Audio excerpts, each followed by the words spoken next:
Okay, Brandon, Okay, Drew. it's like the last week of school, Yeah, and it's warm outside in Ottawa. We have our humidity. We have to wear a monkey suit still for a couple more days. armor. It's our armor around Ooh. this place. So let's talk. Talk to us. There's so many votes going on right now. Mm. The government is trying to ram everything through. Even I believe they moved a motion last night, and I think this is the first time they've ever done this, where that they did some sort of retroactive motion in amendments to Bill C-22. We don't have to get necessarily into the weeds on this, but like the government is that desperate to ram things through right now. What are you seeing? Yeah, it's honestly tough to keep on top of it. It's long days, right? Because we're voting until 10:30 at night, and I'm very thankful for the remote voting option, so I can we don't all have to be here all the time. I remember the days when the Liberals cried foul. Everybody cried foul that Harper was invoking time allocation, limiting the number of hours in which debate could take place.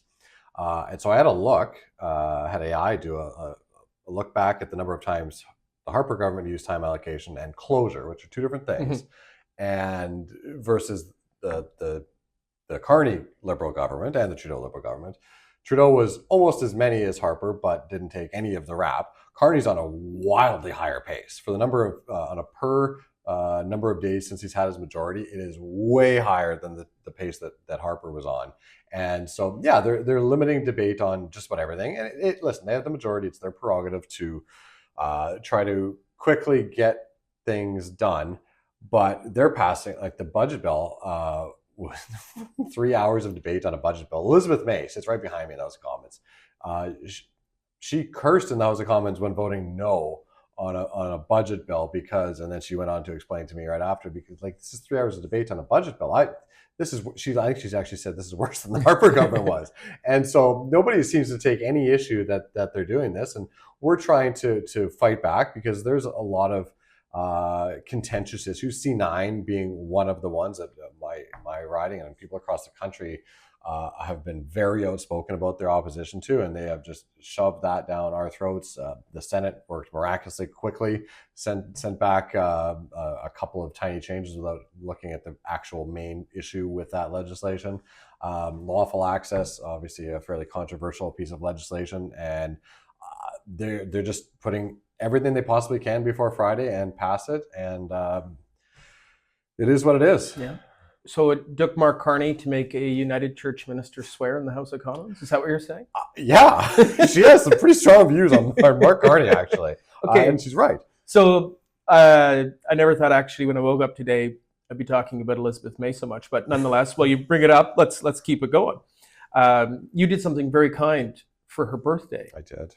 So explain to me how you made Elizabeth May's birthday just that little bit more special. Oh, very special. I've received many hugs from Elizabeth. She's a lovely person. We get along very well. Just proximity to the house, we've gotten to know each other since she was moved right behind me. Once the floor crossings and the majority happened, they kicked her over to our side.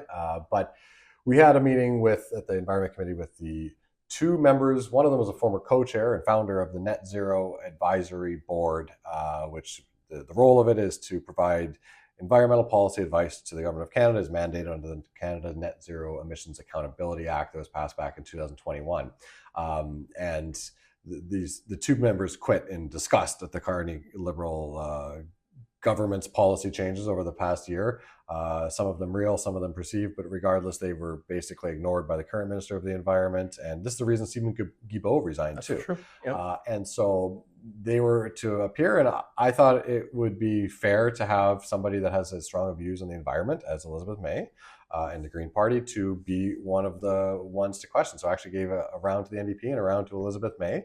Our first round of questions at committee, 6 minutes. And yeah, she was over the moon because she doesn't get the opportunity as a single MP, party banner, but they're not technically a party in the House of Commons.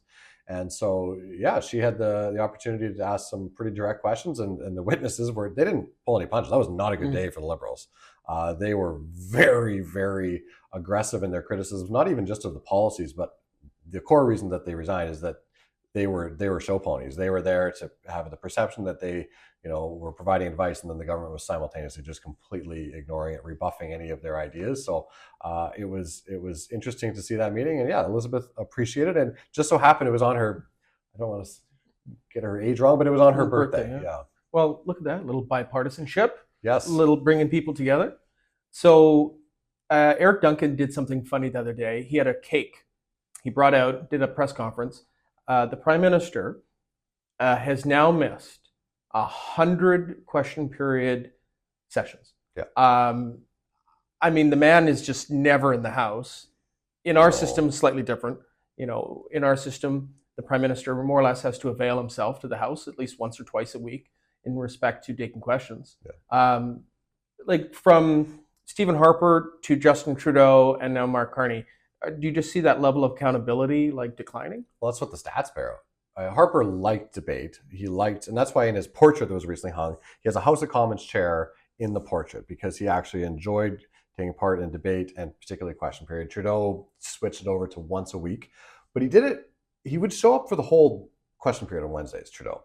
The thing about Carney is I guess you get marked yes for attending if you show up and do the first round. He takes the first 6 questions from Pierre or whoever the Conservative MPs are, 3 from the bloc, and then he just sits there.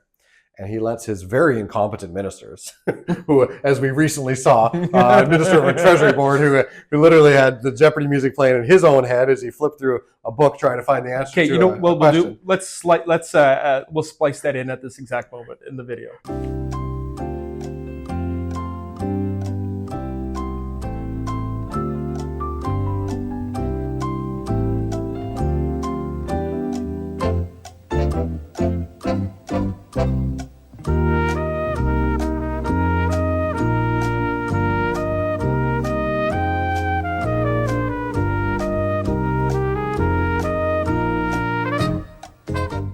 Yeah, that was really quite something. But he just sits there. And so he's there, but he's actually there less than he's accounted for. So 100 days out of the number of sitting days since he became the Prime Minister over a year is that's a lot of missed days of school. And it's pretty clear he does not like facing questions. I think he's been coddled his whole career by media throwing either rose petals or compliments and easy lob questions at him as the former Bank of Canada governor. And there was recently a scenario when he was asked about the recession. The reporter says, Mr. Carney, and he kind of struts over, ready to talk. And so, do you have any comments to the recession? He's like, I got it. And he just kind of points and walks away, right? Gotta go. I don't think he's not used to getting tough questions. I don't think he particularly enjoys it. And I think, frankly, he thinks Parliament's beneath him. I think he's out of touch with most people, and he certainly doesn't. I think he just thinks this whole place is beneath him, and it's really, really frustrating. And you got to do something pretty cool this week. I did. You led off. Yeah. Is that the very first time you led off on question period? Yeah. It was a really cool experience. Obviously, typically, the leader of the opposition would be the one leading off. Pierre wasn't there that day, and for whatever reason, they said, Branden, you're going to go first in question period. You got tagged in. I got 2 questions right off the bat, and a little bit more nervous because it's the start of question period. With the Prime Minister, we knew wasn't going to be there because he is at the G7. Listen, he's allowed to travel. He's like, the G7 is an important summit. Like there's reasons to not be there. The problem is, going back to the last element here, it's the number of days we know he's in Ottawa. They released his schedule. He's in Ottawa. Yeah. He just doesn't go to question period.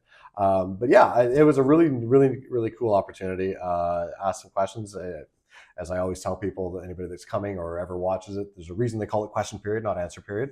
To be able to lead off in the spot that typically the leader himself is the one doing the questions, it was a really neat opportunity. Okay, so looking back since the beginning of the session, what would you say is your biggest accomplishment as we close out this session? I would say, biggest. I've had a lot of fun because I guess in some ways I'm a political nerd. I love the Environment Committee, and obviously I kind of quarterback our side on that. And it's an issue that I think as Conservatives we haven't done a good enough job of putting forward what are true Conservative ideas as it relates to the environment. And then behind the scenes, I've been trying to work on a few that hopefully will come to fruition in terms of our policy advances towards the next election. But obviously, this is an issue that we typically treat as a shield issue. And I think that's unfair because we care about results of the environment. And so often it's dominated by those on the left politically, to simply put it. And it's all about bureaucracy, and it's about adding rules and regulations and frameworks, and not about achieving results. And so trying to shift the narrative there. Secondarily to that, as broader part of the team, the job of the opposition is obvious in one sense to oppose. We hold the government to account, but to also propose. And I've been proud to second and work on behind the scenes policy development of numerous pieces of legislation that are frankly good ideas, that whether or not they get past the House of Commons because the Liberals just think, well, it's the opposition, we shouldn't support it.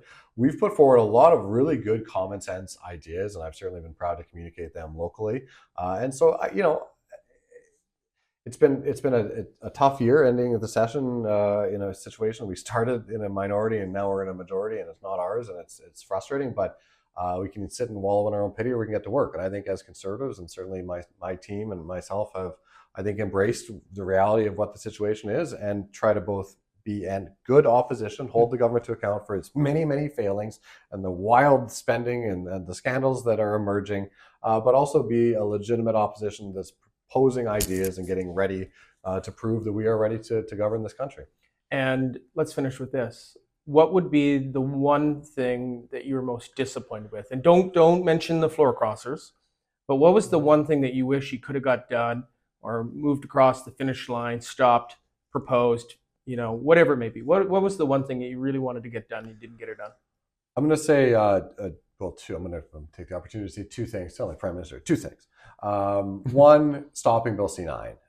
My constituents could not have been more clear. The number of stakeholders of a wild variety of viewpoints that typically would never align on anything, and their opposition to Bill C9, the removal of the religious good faith protection that existed in the criminal code, and the fact the Senate didn't do what was right, as the so-called Chamber of Sober Second Thought, was infuriating.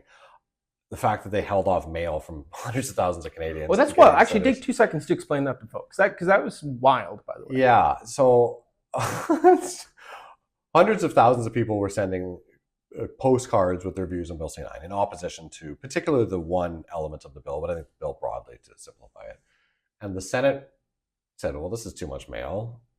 We're just going to park it and not tell any senators that it arrived. So no senators got any of these people's mail. And I don't know if it was nefarious or just incompetence, but I think it's given that senators have no accountability to the electorate, that it might be useful for them to know that hundreds of thousands of people have a viewpoint. And I know for a fact that they were getting emails and other, individually addressed letters and phone calls, but they don't have the pulse of people.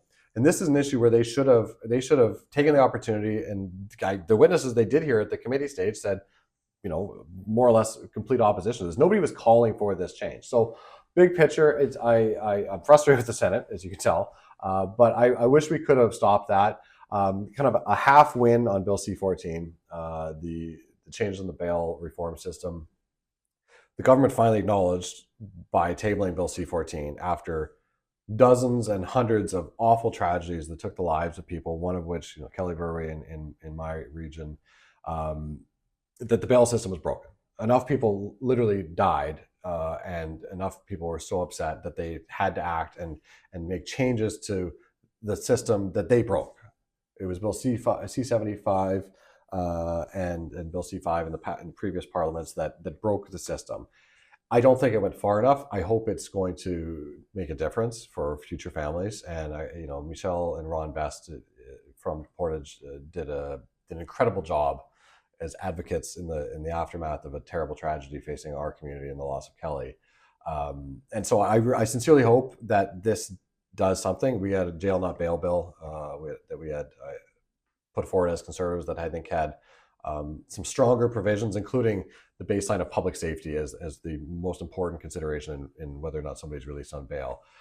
So it's kind of a half win. I'm glad that there's been some improvements made. It's now become law. I wish it would have went further. I thought we were actually trying to be really collaborative and put forward, again, really good ideas to help stiffen penalties and keep dangerous criminals behind bars. So it turns out you can't commit more crime in jail, at least crime that impacts the community.